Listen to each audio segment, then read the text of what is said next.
오늘 말씀은 사무엘상 1장 10절에서 18절까지 말씀이 됩니다. 사무엘상 1장 10절에서 18절까지.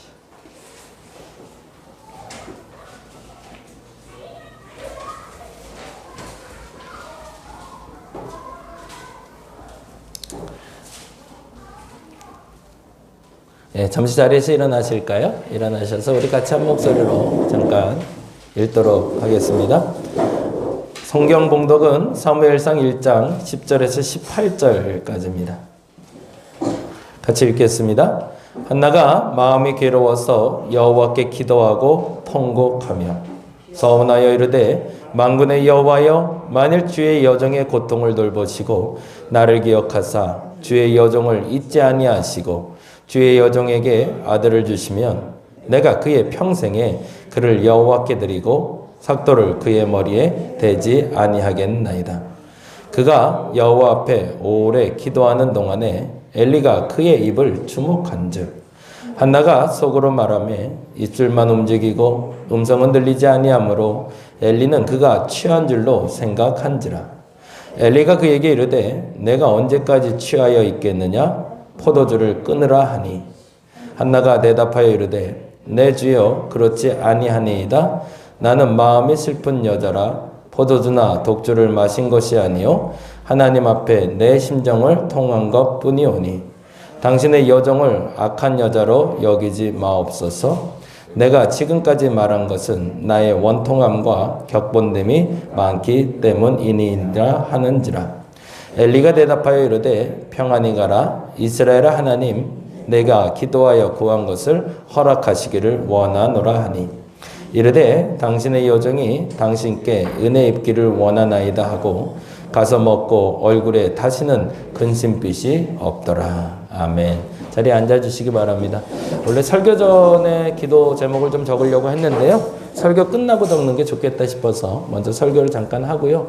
지금부터 한 10분에서 15분 정도 제가 설교를 좀 하고 그 다음에 여러분에게 기도 제목을 적을 시간을 드릴게요. 다시 한번 부탁드리는데 기도 제목은 나에 대한 것, 가족에 대한 것, 교회에 대한 걸 적으시는데 적혀있는 데의 부분에 체크해서 적으시면 좋을 것 같아요. 신앙적인 면, 가장 시급한 것, 그리고 미래에 대한 것, 과거에 해결되지 못한 것들. 그래서 하나나 두 개 정도 적어주시면 좋겠고 제일 중요한 게 있었어요. 공개해도 되는 것, 공개하지 말아야 될 것 꼭 적어주세요. 그러면 공개할 것은 제가 우리 단톡방에다 다재같이 공개해서 우리 하반기 기도 제목입니다. 응답받게 기도해 주세요 라고 얘기해 놓을게요. 그래서 공개한 것이나 비공개 등에 여러분이 응답받은 것들은 꼭 알려주시면 어떤 사람의 기도가 어떻게 응답되는지 한번 보도록 하겠습니다. 왜냐하면 오늘 얘기가 그 얘기를 하고 싶어서 그래요. 기도하면서 기도 응답 받으려고 하는 거지 기도하면서 기도 응답 안 받으려고 기도하는 사람 없잖아요. 그러면 중요한 건 어떤 기도가 응답받는 기도일까? 그리고 그 기도에 우리는 주변에서 어떻게 반응해 주어야 될까? 그 얘기를 오늘 잠시 나누고 같이 기도하려고 합니다. 오늘 그래서 제목을 이렇게 잡았어요. 생각보다 괜찮은 거짓말이라고요. 사람은 8분마다 거짓말을 한다는 간타와타루라는 일본 사람의 그 사고심리학자라고 해요. 일본을 대표하는 사고심리학자고요. 1938년생. 굉장히 나이가 많으신 분이죠. 저서를 굉장히 많이 쓰셨어요. 근데 책을 그리고 글을 그리고 말을 굉장히 쉽게 하시는 분이래요. 진짜 아는 사람은 어렵게 말하는 사람이 아니라 알아야 될 것을 쉽게 말하는 사람이겠죠. 여러분이 그런 사람 됐으면 좋겠어요. 이 책 자체도 굉장히 쉽게 아주 간결하면서도 짜임새 있게 잘 써져 있습니다. 한번 보시면 좋겠는데 내용은 구체적인 얘기가 많이 써 있는데 그중에 저의 마음에 왔던 건 이거였어요. 거짓말을 할 때마다 사람들은 신호를 보낸다는 거죠. 근데 그 신호는 알게끔 신호를 보내는 사람이 있고 감지 못하는 경우가 있는데 그 신호는 어디서 오냐면 자세를 바꾸거나 표정이 굳어지거나 눈이 깜빡이는 횟수가 늘거나 눈썹을 긋는다. 무슨 일일까요? 이러한 행동이 나타나는 이는 입으로는 거짓말을 하고 있지만 내 말하는 것과 내 행동이 같지 않은 경우들을 보게 된다. 그래서 거짓말을 하는 건 몸에서 드러난다라고 얘기해요. 이거를 잘 안 하는 사람은 사기칠 수 있는 사람이죠. 근데 이걸 잘 하는 사람들은 거짓말 못하고 사는 거죠. 우리는 완벽하게 살아야 된다고 생각해요. 그렇죠? 완벽한 게 좋은 거라고 생각하고요. 근데 저는 이 완벽이란 단어와 온전이란 단어를 바꿨으면 좋겠다고 생각해요.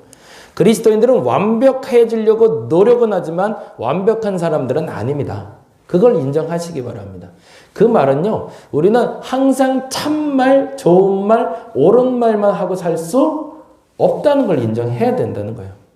그리고 때때로는 옳은 말만 하고 바른 말만 하는 게 좋은 것이 아니다라는 것도 인정할 수 있는 사람이 되었으면 좋겠습니다.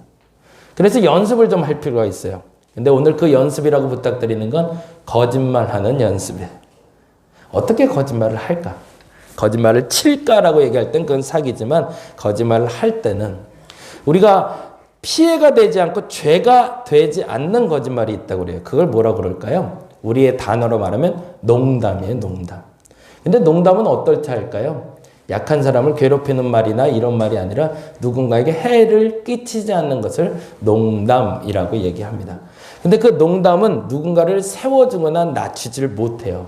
근데 거짓말을 하면서 누군가를 세워줄 수 있는 게 있어요. 그게 뭘까요? 농담하고 비슷한 단어인데 그게 바로 덕담입니다. 덕담은 사실은 거짓말이에요. 그 사람이 그렇게 될지 안 될지는 잘 몰라요. 태호 잘 될 거야. 덕담이에요. 거짓말일 수도 있어요.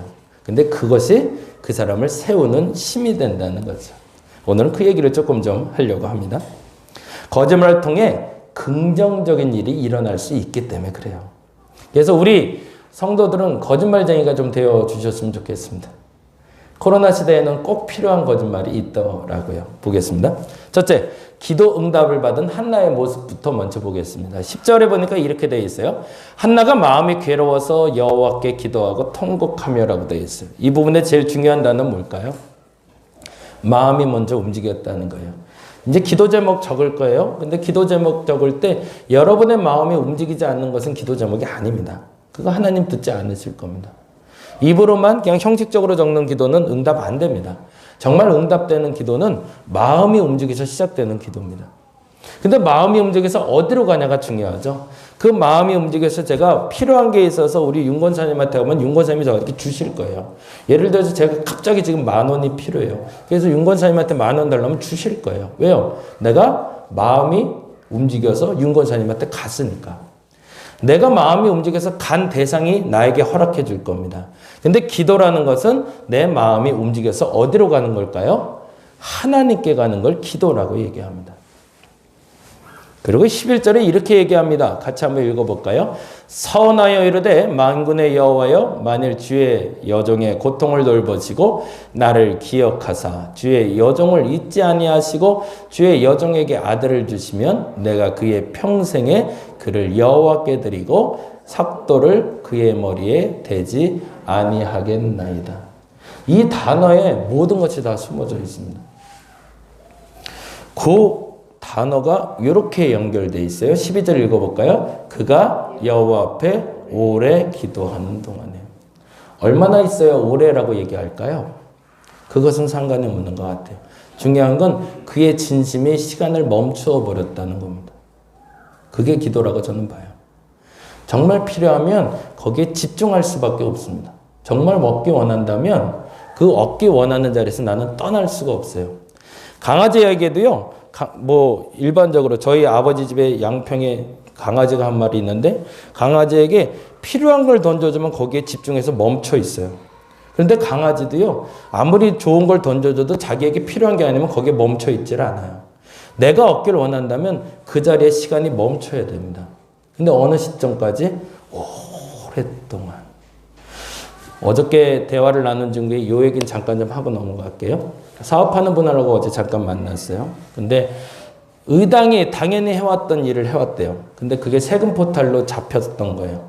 그래서 출두를 하라고 그리고 그거에 대한 대가를 치르라고 연락이 왔는데 자기 생각에는 어느 정도야 라고 생각했는데 감이 안 잡히더래요.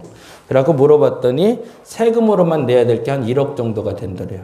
근데 그때 당시에는 그 돈이 자기에게는 존재하지 않았을 때라. 근데 문제는 뭐냐면 1억을 내야 되는데 그때 첫 번째 든 생각이 그 생각이었대요. 어떤 생각이냐면 내가 어떻게 피해야지가 아니라 이 지금 내게 날아온 죄에 대한 대가를 어떻게 치르지로 마음이 왔대요. 그게 중요한 거겠죠. 사실은 1억이라는 돈을 안 내고 빠져나갈 방법이 또 있었겠죠. 어떤 수단과 방법을 가리지 않고. 그래서 그렇게 얘기했대요. 제가 한번 가봐야겠다고. 지금 출두하라고 그랬으니 내가 가보겠다고. 그랬더니 그 세무 담당하는 직원이 그러더라고요. 이런 일에 대표가 가는 일은 없다고. 무슨 말이냐고 그랬더니 원래 책임을 질 때는 대표가 책임 안 지고 밑에 사람이 책임지고 그냥 면피 받던가 아니면 빠져나갈 방법 찾지 대표가 한 번도 출두한 적이 없다고. 근데 내 마음에는 어떤 마음이 있었던 거죠? 1억을 어떻게 하면 빠져나갈까가 아니라 그 1억을 내가 어떻게 하면 감당할까가 목적이었잖아요. 그래서 제가 가겠다고 그랬대요. 그랬더니 정말로 세무서에 갔는데 세무서에서는 너무 황당해 하더래요. 이런 일로 대표가 오는 적은 한 번도 없다고. 당신이 왜 왔냐고 그러더래요. 근데 솔직하게 말했대요. 내가 이렇저렇해서 내가 잘못한 걸 인정하기 때문에 그 대가를 치르려고 왔다고. 그때 세무서 쪽에 한참 듣다가 방법이 있긴 해요. 그러더래요. 그 방법이 뭐였을까요? 방법은 당신 혼자 독박 쓰지 말라는 거예요. 어차피 당신이 일하면서 같이 일을 했던 계열사들이 있을 거 아니에요. 같이 도왔던 기업들. 그 사람들하고 다 나눠 가지라는 거예요. 대가를. 당신이 1억 혼자 하지 말고 그 사람들이 2천, 3천, 1천 뭐 이렇게 해서 나누면 각자 분배돼서 그 빚 갚고 끝낼 수 있으니까 그렇게 하시라고. 어떻게 했을까요, 이분이? 나쁘지 않잖아요. 그죠? 나 혼자 잘못한 거 아니니까. 다 세금 포탈한 거니까. 그래서 다 같이 공동 책임지자 이렇게 얘기하면 되는 거예요. 그것도 문제가 전혀 안 되는 합법적인 거예요. 이 사람은 합법적으로 대가를 치르겠다고 그러니까. 근데 이분이 그랬대요. 그건 못하겠다고. 그분들이 그 죄를 짓도록 내가 중심에 서 있는데 왜 그분들이 대가를 치르냐고. 내가 치르겠다고 그랬대요. 근데 그 부분에서 이해되는 사람도 있고 이해 안 되는 사람도 있겠지만 묘하게 하나 내 마음속에 움직이는 게 있더래요. 지독히도 괴롭더래요. 지독히도 괴롭더래요. 근데 그 괴로운 게 돈을 1억을 내냐 안 내냐의 괴로움이 아니라 그 죄 때문에 너무 괴롭더래요. 내가 기독교인으로 이 죄에 대한 대가를 치러야 되는데 이 죄를 치른 내 마음이 너무너무 괴롭더래요. 그래서 그 마음 때문에 기도를 시작했대요. 제가 무슨 얘기를 하고 있는지 잘 들으세요. 1억을 어떻게든 안 낼까를 놓고 기도한 게 아니라 이 죄에 대한 대가를 어떻게 치룰까를 놓고 나는 기도를 시작했다는 거죠. 그리고 나서 솔직하게 얘기했대요. 다른 사람하고 같이 공동 그렇게는 하기 싫다. 내가 책임지겠다. 근데 어떻게든 좀 방법 좀 찾아봐 달라고. 지금 당장은 내가 돈을 낼 방법이 없다. 결론적으로 어쨌든 그래서 그건 잘 해결이 됐어요. 그 얘기는 이제 나중에 한번 하도록 하고요. 지금 여호와 앞에 오래 기도했던 한나의 마음엔 그 부분이 있었던 거예요. 뭐냐면 하나님 앞에 아들을 내게 주시면 그 아들 때문에 내게 누리겠다가 아니었던 거예요. 더 정확히 말하면 진짜 기도는 하나님 앞에 내 솔직한 마음을 들춰내는 게 기도라는 거죠. 오늘 이 시간에 여러분이 기도의 제목을 적으실 때 그 기도 제목이 그냥 이렇게 보여지는 표면적으로 기도 세워지는 그런 기도가 아니라 진짜 여러분 마음이 꼭 이루어졌으면 하는 기도를 한번 적어주시기 바랍니다. 진짜 마음이 움직이는 기도의 제목. 그 기도는 반드시 응답될 겁니다. 누가 뭐래도 상관없어요. 그건 왜? 하나님께 마음이 들킨 거니까. 하나님께 들킨 그 마음은 하나님 반드시 보답해 주십니다. 여러분이 진실하다면. 하나를 적어도 좋고요. 2개를 적어도 좋고요. 그런데 정말로 응답받기 원하는 기도 제목을 적어주시길 바랍니다. 근데 문제는 이렇게 13절이거든요.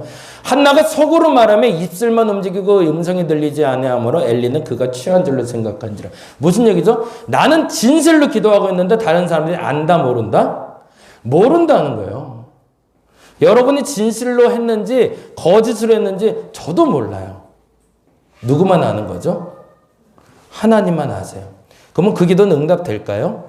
그 기도가 응답이 돼요. 사람들에게 보여질 때 명확하게 보여져야 응답받는 게 아니라 야 이건 진짜 기도 제목이네 이렇게 딱 봐서 그래야 응답되는 게 아니라 이게 뭐야 라고 해도 하나님 보시기에 이거 맞네 라고 하면 그 기도가 응답된다는 거죠. 아무리 오랫동안 한나는 기도하고 있는데 한나의 그 오랜 기도를 심지어는 그때 당시에 제사장도 모르는 거예요. 안 알아줘요. 내가 그렇게 기도하는 사람인 걸. 근데 중요한 게 있다는 거죠. 그 기도가 응답받았다는 거죠. 그러면 이쯤에서 우리가 지금 해야 될 일이 있습니다. 이게 그 다음인데요. 보겠습니다. 14절. 엘리가 그에게 이르되 내가 언제까지 취하여 있겠느냐? 포도주를 끊으라 하니 한나가 대답하여 이르되 내 주여 그렇지 아니하겠나이다. 나는 마음이 슬픈 여자라 포도주나 독주를 마신 것이 아니요. 뭐 했다고요? 여호와 앞에 내 심정을 통한 것. 이 부분은 여러분이 성경에다 줄을 좀 쳐놓으시기 바랍니다. 오늘 기도는 여호와 앞에 내 심정을 통하는 기도를 하는 겁니다. 하나님 앞에 여러분의 마음을 들춰내시기 바랍니다. 남들이 안 알아줘도 상관없어요. 남들이 듣기엔 허접해 보여도 상관없어요. 남들이 보기엔 허황 떠 보여도 상관없어요. 그거 상관없이 여러분의 진짜 기도를 적어주시기 바랍니다. 여호와 앞에 내 심정을 통한 것. 그리고 16절에 이렇게 얘기합니다. 당신의 여정을 악한 여자로 여기지 마옵소서. 내가 지금까지 말한 것은 나의 원통함과 격분됨이 많기 때문이니라 하는지라. 그러자 엘리가 얘기하자. 이제 거짓말을 합니다. 무슨 거짓말 하는지 보겠습니다. 엘리가 대답하여 이르되 뭐라고요?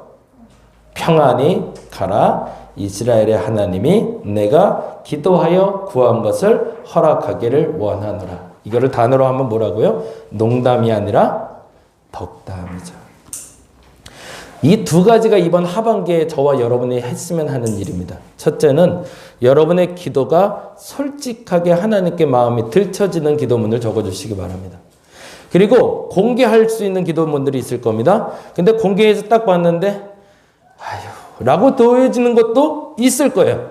반드시 있을 거예요. 근데 이건 진짜 괜찮다라고 여겨지는 것도 있을 거예요. 근데 중요한 것은 거기에 여러분이 덕담을 남겨주시기 바랍니다. 어떤 덕담? 평안히 가라. 이스라엘 하나님이 내가 기도하여 구한 것을 허락하길 원하노라.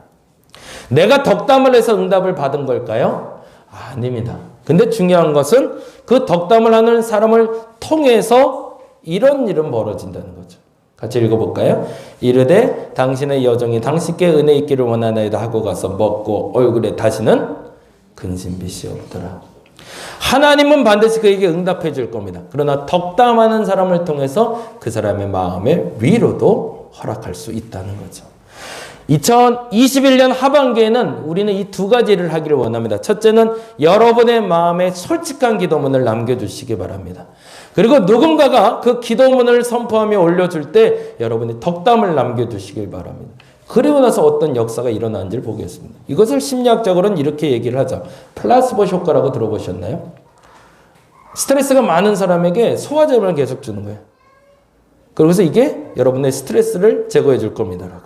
위약이라고 합니다. 거짓말하는 약이라고. 그래서 그 약을 먹은 사람이 소화제만 먹는데 내가 스트레스가 없어져서 소화가 잘 되는 걸로 착각하고 그리고 병이 낫는 경우. 그걸 플라시보 효과라고 부릅니다. 거짓말이죠. 두 번째 이런 말이 있어요. 피그말리온 효과라고 들어보셨나요? 어느 조각가가 여신상을 만들어 놓고 그 여신상을 너무너무 사랑하다 보니 여신이 사람이 되었다는 그리스 신화 얘기예요. 자기 충족적 예언이라고 하는데 누군가에게 계속 관심과 대상을 보여주면서 너 잘 될 거야 잘 될 거야 말해주면 그 사람이 진짜 잘 됐더라는 거예요. 마지막 세 번째로 반엄 효과, 포로 효과라고 나오는데 애매할수록 그럴듯하게 들리는 효과래요. 이 말이 정말 재밌었어요. 어떤 학교에서 학생들을 모아놓고 설문조사를 시켰대요. 지금 내가 나눠준 설문조사에 자기랑 맞겠다고 여기는 사람들은 거기다 채점을 해라. 그래서 채점을 했는데 90% 이상이 나랑 꼭 맞다고 얘기를 하더래요. 와, 이거 신기하다. 그래서 어떻게 이 사람이 이렇게 잘 맞지? 이게 점 본다는 효과인데 애매할 문제들을 내주는 거예요. 예를 들면 거예요. 점 보러 가면 뭐라고 얘기할까요? 뭐하러 왔어? 그럴까요? 저도 몰라. 점 안 봐봐서 모르겠는데. 점 볼 때 그러나요? 잘 모르겠는데. 보편적인 얘기만 하는 거예요. 너 문제 있지? 그럼 문제 있어서 왔지 문제 없어서 왔겠어요? 아주 당연한 얘기를 던져주는 거예요. 근데 그 당연한 얘기가 마치 진짜 나의 이야기처럼 들리게끔. 근데 그게 하향 곡선을 그리게끔 그려진 게 아니라 상향 곡선을 그려요. 너 내일 잘 될 것 같다? 너 좋은 일 있을 것 같다? 모르겠어요, 잘. 근데 애매한데 그러면 좋을 것 같아요. 그걸 반함 효과라고 부릅니다. 아까 말했던 제사장의 역할이 이 역할이었던 거죠. 우리는 그 사람이 기도 응답 받을지 안 받을지 잘 모르겠어요. 근데 한 가지 확실한 건 있어요. 그 사람이 진짜 하나님께 마음을 드렸다면 그 기도는 응답될 겁니다. 그 덕담이 오늘부터 시작됐으면 좋겠습니다. 왜요? 지금 2020년 한 해 동안 그리고 2021년 상반기 동안 우리에게 가장 많이 마음 아프게 했던 건 누군가의 농담과 누군가의 손가락질이었기 때문에 그것을 제거하는 2021년 하반기가 되시기를 바랍니다. 이 시간에는 여러분께 부탁을 드릴게요. 결단 기도할 건데요. 10분 정도 잠깐 시간 드릴 겁니다. 여러분이 기도문을 적어 주시기 바랍니다.